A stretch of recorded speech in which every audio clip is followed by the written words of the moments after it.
Well, a pair of trades have happened that are potentially sending shockwaves into the NL Central, the AL East, and the American League West.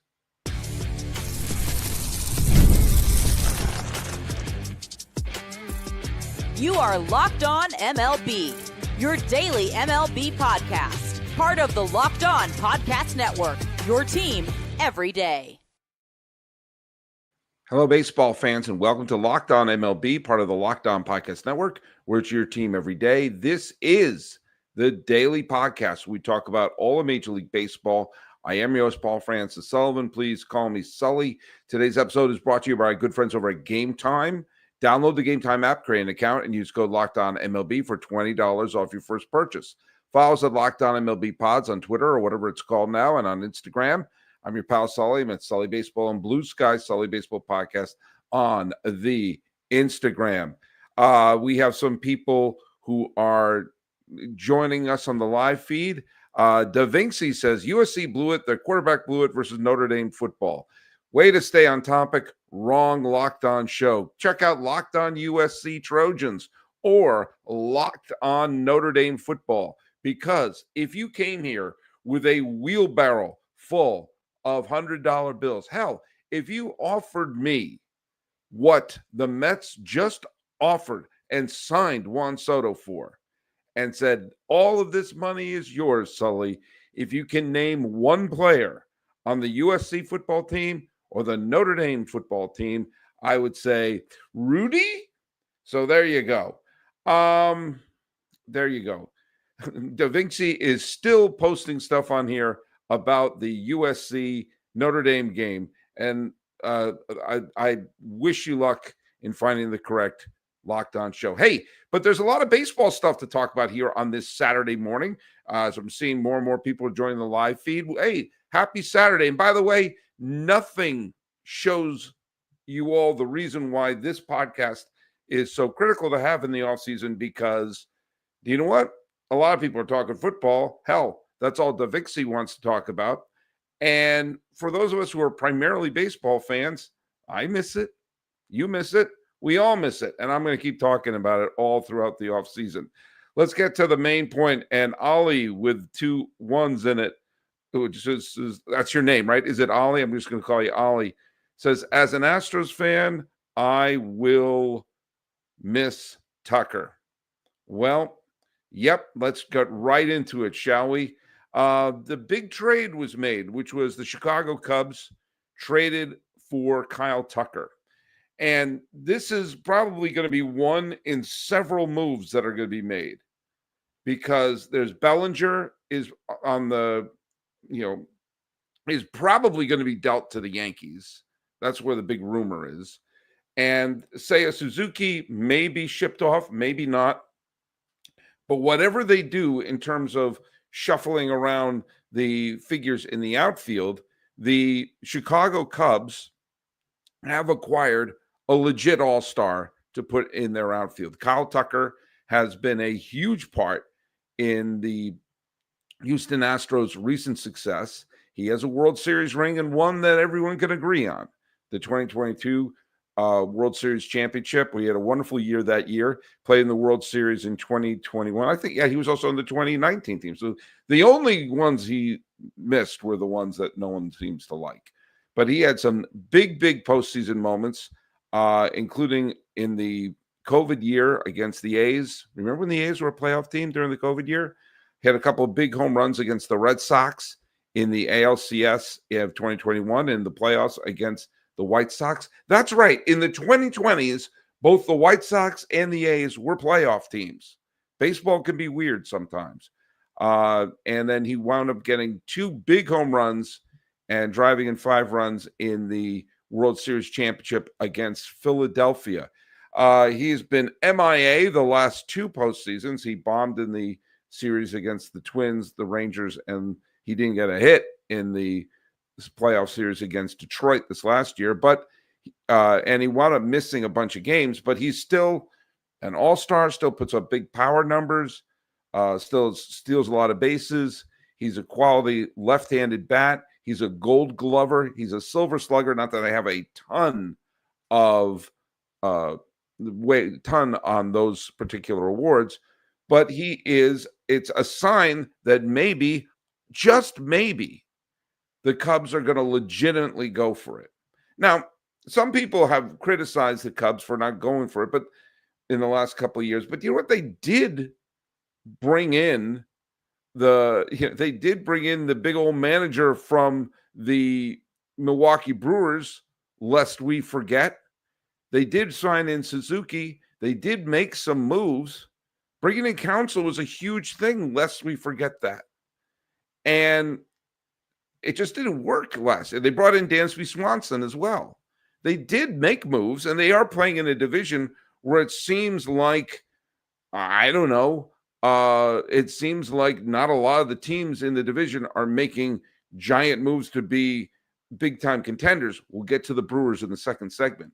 But this is a move, at least for Cub fans who have been, well, angry that there has not been a real contender on the field since the COVID year, that you have, they still have Happ, and you're going to put Tucker in there, and they're probably going to trade away Bellinger, but this will offset some of those moves, and we'll see what happens. They still have Imanaga in the rotation, and you're going to, they lost Hendricks, but you still have Justin Steele, and maybe you're going to see what you're going to have with Javier Assad, and who pitched okay last year. Wasn't great, but pitched fine. And he's under team control for the next bunch of years. So the Cubs are playing in the Central. This is the division which seems to be the Brewers to lose year in and year out. And the Cubs are saying, why is that? And so in comes this move. Now, the move has another and I like the move. It's a good, solid move for the Cubs, especially when they are going to be moving some outfielders around, adding really one of a true, solid, all-around player. Defense, offense, World Series experience. You can't do much worse than that. Isaac Paredes, who made the All-Star team last year, is a third baseman, infielder, good pop. The Cubs kind of oddly acquired him from the Rays midway through last year, is heading over to Houston, which means Alex Bregman is good as gone. They have a solid third baseman who is under team control, who's making good money, but not going to make Alex Bregman money, is now being inserted into the lineup. And this is, of course, the best way if you're going to be making moves and shedding payroll, but still trying to contend. This is an ideal way for the Astros to do that. Now, they'll never get as lucky as when they lost Carlos Correa to free agency to the Minnesota Twins, and then they inserted Jeremy Pena, who went right on to win the World Series MVP. He shouldn't have won the World Series MVP. Framber Valdez should have won the World Series MVP, but I digress. He had a fabulous postseason, and the Astros didn't miss a beat, went right back and won the World Series title. Losing the bat of Alex Bregman, but filling in the major league hole with Isaac Paredes, I think that's going to be, it's the Braves of 2021 mentality. Make sure you replace a star player with a major leaguer. Third base is not going to be a hole. Now, what's going to happen in the outfield when you lose someone like Tucker? I mean, this is a team that is going to lose in one off season, Alex Bregman and Kyle Tucker, two key members of a recent World Series title team and key members of a team that just won yet another American League West title. I guess they're hoping, if Dubon can fill in, Myers is still out there. You try to get some combination of, a veteran outfielder, some of their young players. Jordan Alvarez is strictly a DH right now. But there are always veteran outfielders looking for work when the frenzy of big-time free agents have gone down. And so I think that the Astros will be able to fill in some holes in the outfield with some veteran talent. Now, that does mean, of course, there may be some vulnerability, especially if they are talking about trading away Valdez or some other players. But right now, despite everything, the Astros are still a solid playoff contender in a winnable division. The NL Central is also a winnable division. But keeping that in mind, another big trade just took place, and it's a trade that involved the National League Central and one of the pennant winners licking their wounds and trying to put their best foot forward. And I find it to be an interesting trade, and one that shows that those Brewers, while they're making moves, are not exactly giving up. Hey, let's hear from our friends over at Gametime.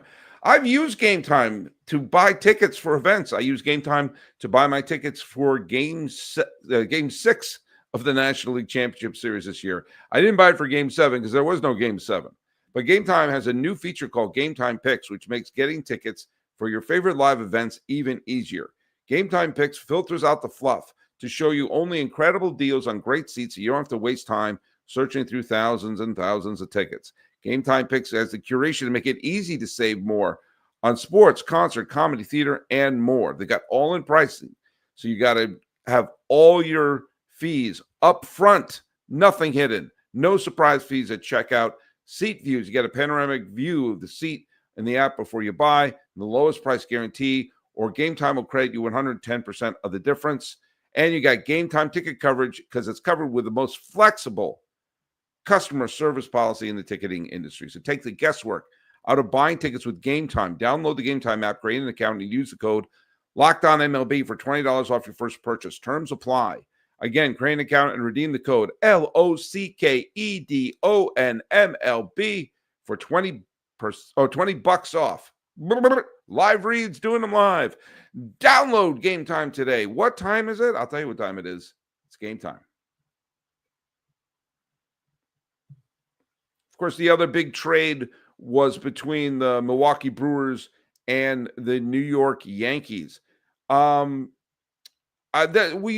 knew the Yankees were going to try to dust themselves off from losing Juan Soto by shoring up their pitching staff. They're going to have to. There is no great, huge slugger like Juan Soto available. They're probably going to make the deal for why did I just blank on his name? Cody Bellinger is probably going to be dealt to the Yankees before you can say Steve Kemp. But the Yankees decided to pivot after losing Soto crosstown to the Mets to say, okay, well, let's make sure our pitching staff is solid. And Max Fried was signed a big, huge honking contract. So they have a new face in their rotation to go along with Luis Gil, to go along with Garrett Cole, maybe Marcus Stroman. I don't know. But then they also tried to figure out, and they decided to shore up their bullpen as well, as Clay Holmes ski and then daddled over to Queens as well. And while Luke Weaver did a fabulous job down the stretch, it came out of nowhere. And we've seen many, many times that you have closer situations where someone comes out of nowhere to be a terrific closer for maybe a year or two, but it's not a long-term solution. You know, I mean, Yankee fans were so spoiled for, and good for them for having the greatest reliever in the history of baseball in Mariano Rivera from 1996 till 2013, with the exception of, 2012? He was hurt for a big chunk of 2012. Other than that, year in and year out, they just had they never had to worry about the closer position. While every other team basically had a fluid closer position where you had to get a new closer every other year, every couple of years. All right, yeah, Trevor Hoffman was there for a long time too, but yeah, Trevor Hoffman's in the Hall of Fame. I'm sorry, Trevor Hoffman, you were no Mariano Rivera. If you don't believe me, ask Scott Brocious. But the Yankees know that asking Luke Weaver to do that again next year is asking a lot. And in comes Devin Williams. Devin Williams, who won the Rookie of the Year during the COVID season for the Brewers and has been a very, very good and effective closer when he's been healthy. I mean, last year he allowed a grand total of 3 earned runs over 20 and 2/3 innings for the season. He missed a chunk of the year, obviously, but the year before that, I mean, he's had sub 2 ERAs the last 3 seasons. His ERA soared to 2.5 in 2021, but he has been an excellent closer. I don't really look at the save stat. I think the save is one of the least reliable stats you can ever have.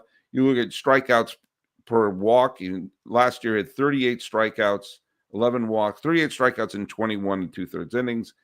In his career, he struck out 375 batters in 235 innings. That's an unbelievable strikeout to innings pitch ratio. Now, for people who want to know how he did in the big games, his ERA in the postseason is not below 2. In fact, it's not below 20. He has allowed 6 earned runs in 2 1/3 postseason innings, including the super dramatic home run to Pete Alonso that basically torpedoed the Brewers season.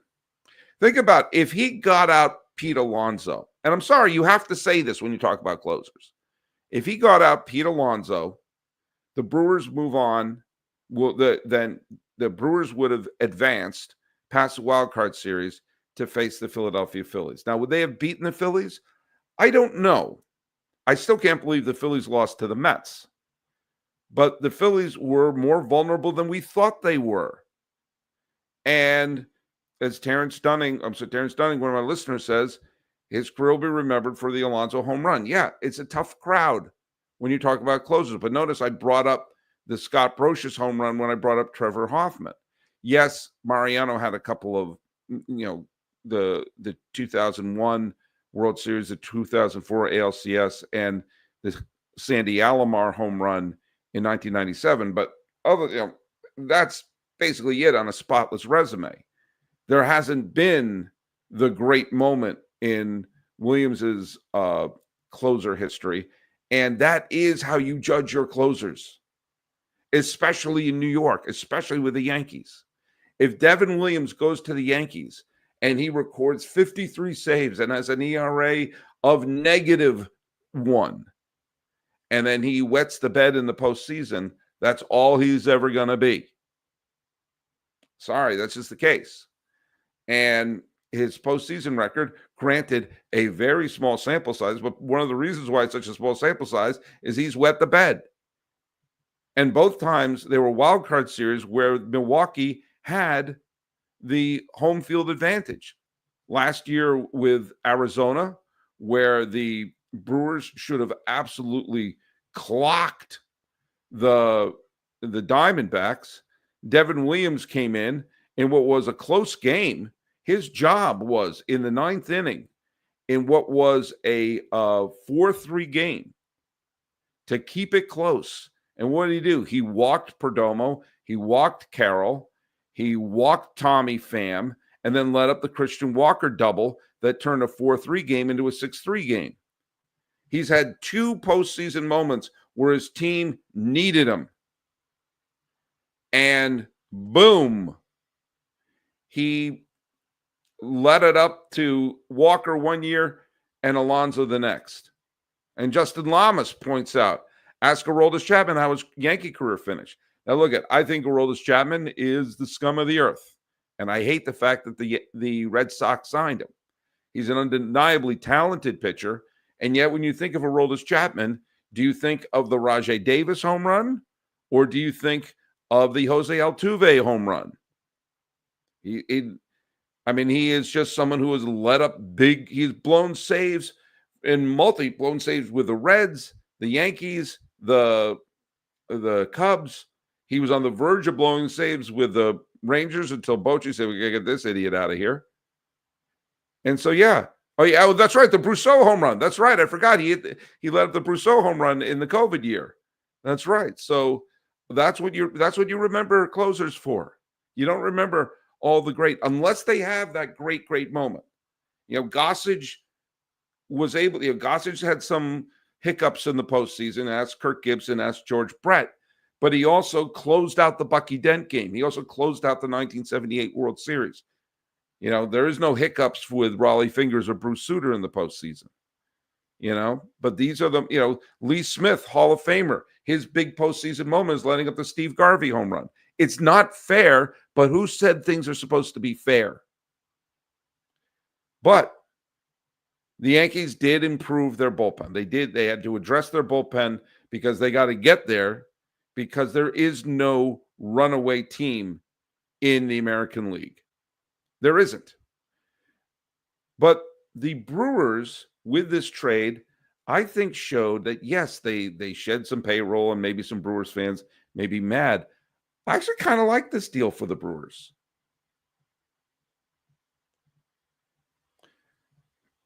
Get ready to tackle NFL action with FanDuel, America's #1 sportsbook, because right now new customers can bet $5 and get $150 in bonus bets if you win. The FanDuel Sportsbook app gives you everything you need to place bets live on the NFL all in one place. So if you get a hunch in the middle of a game, you can check out the latest stats, view live play-by-play, and so much more on the same page where you place your bets. Just visit FanDuel.com to join today. You'll get started with $150 in bonus bets if you win your first $5 bet. That's FanDuel.com. Never waste a hunch and make every moment more with FanDuel, an official sportsbook partner of the National Football League.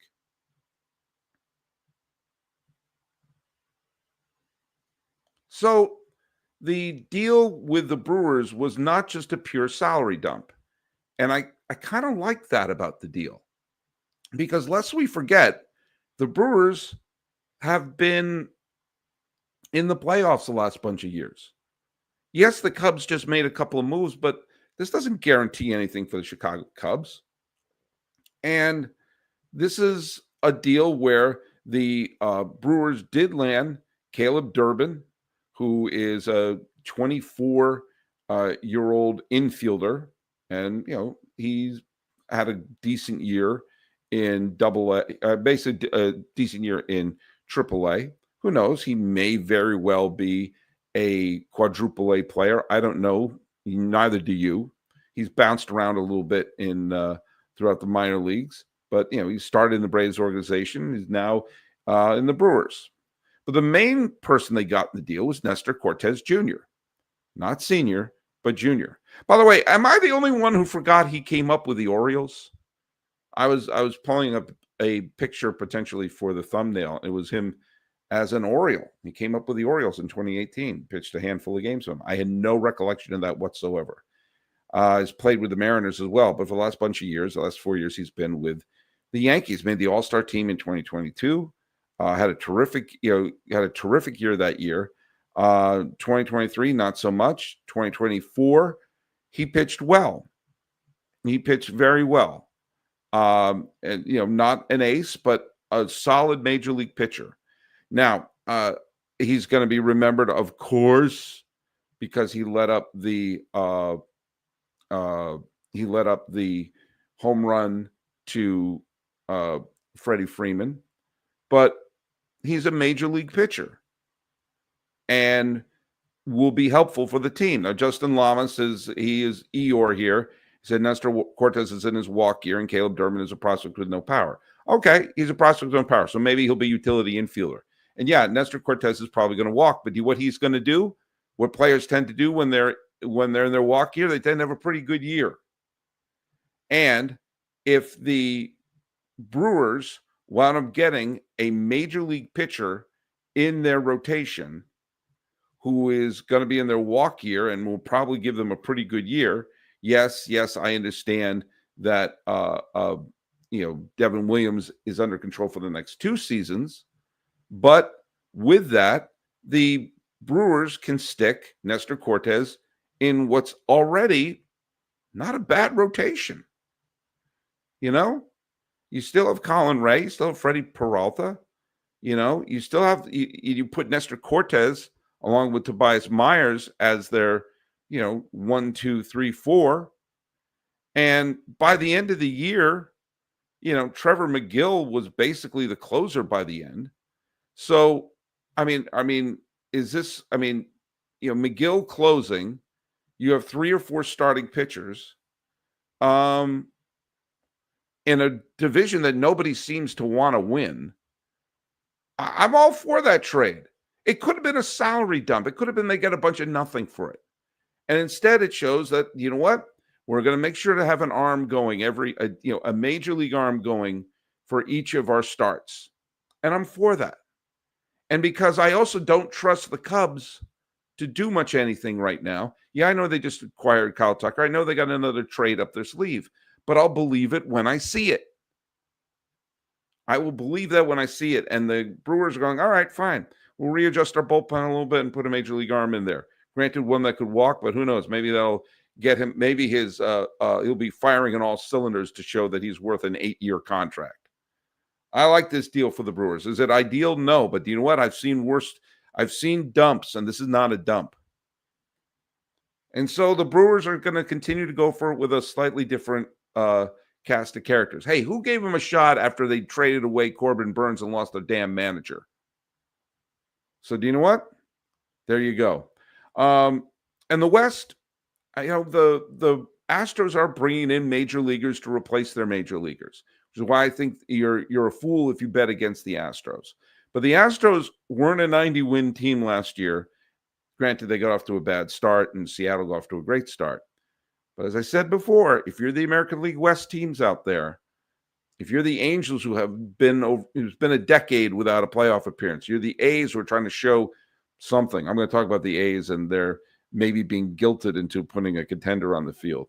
If you are the Mariners, still never have seen a World Series title or a World Series appearance for that matter, or if you're the Rangers saying, hey, this every other year thing could work with Bochy in Texas, you got to start being aggressive right now, because I do not doubt that the Astros are going to lose Bregman, and they've already lost Tucker. But they have a major leaguer to fill in for Bregman, and they'll get a major leaguer to fill in for Tucker and still contend. And meanwhile, the National League Central, you know what? The Brewers are still going to stick around. The Cubs want to win it because their fans are mad. And if I am the Reds, I am looking at Terry Francona and saying, yeah, we didn't bring you in to rebuild. But Bruce Bochy, Hall of Fame coach. First of all, they're called managers in Major League Baseball. And yes, he winning 4 World Series titles and doing it. By the way, I'm now going to list all the San Francisco Giant managers who have won a World Series title. Bruce Bochy. I'm now going to list all of the Texas Rangers managers who have won a World Series title. Bruce Bochy. Okay, let's talk about the Giants as a whole. All the Giants, including New York, all the Giants managers have won a World Series title. John McGraw, Bill Terry, Leo DeRocher, Bruce Bochy. So, yeah, I think he's in. I think he also wants to pad his resume. And I'm going to pad my resume because guess what I did this week? I'm supposed to give you 5 episodes. I gave you 6. That's right. You got a full extra episode this week. And stick around because tomorrow I'm doing a Sunday episode. Is it the off season? And I'm still churning these out. And I'm churning it out the same weight I did this year during the regular season when I gave you 10 episodes, 5 of Locked On MLB and 5 of Locked On A's every day. I'm not quite at that level, but we're churning these out every day. So follow us at Locked On MLB Pods on Twitter or whatever it's called now and on Instagram. I'm your pal Sully. I'm at Sully Baseball on Blue Sky, Sully Baseball Podcast on Instagram. And also just a little bit of self-promotion. Check out the podcast Dream Operators, where your pal Sully has done a guest appearance, a guest host spot, where we talk about the 1986 cult film True Stories by Talking Heads lead singer David Byrne. A little bit of self-promotion right there. Talking about the Tucker and Williams trade, how both of them may have helped both teams out, and the AL West and the NL Central should be, well, looked upon as winnable for other teams. This has been Locked On MLB, part of the Locked On Podcast Network. I am your host, Paul Francis Sullivan. I lost track of myself, and you can call me Sully.